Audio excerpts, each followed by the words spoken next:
checking my notes here. The next thing I've been asked is why weren't they handcuffed?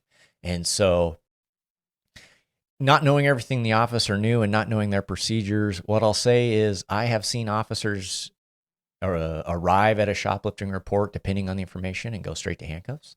I've seen them arrive and wait to go to handcuffs. And the short answer is sometimes there's investigation to be done, and some officers will be doing it differently than others. And so if you get a lot of information right up the bat and you meet the loss prevention officer at the door, you may walk in and go straight to handcuffs. If you get any indication at all that they're being uncooperative, you may go straight to handcuffs. And so there's a lot of factors that go into why you would go into handcuffing. And so some of those factors, just speaking generally, is we go to handcuffs when someone is under arrest, when we have probable cause for their arrest.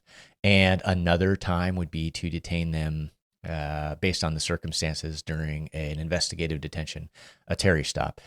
Whatever the case, it could have been right to do handcuffs right away, and it just as likely could have been okay to wait while he collected a little bit more information. Again, just based on hundreds of responses to Walmart for shoplifts, them not being in handcuffs was not a great surprise to me.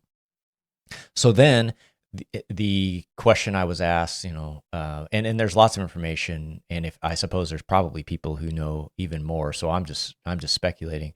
But why weren't they frisked? And what I read was, and what I saw in reports was that there was a search, there was a frisk, and it got missed.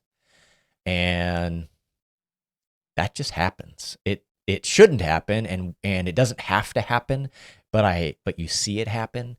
Every officer has missed something, whether it's a small bag of dope in a watch pocket or, worst case scenario here, that what got missed was a gun.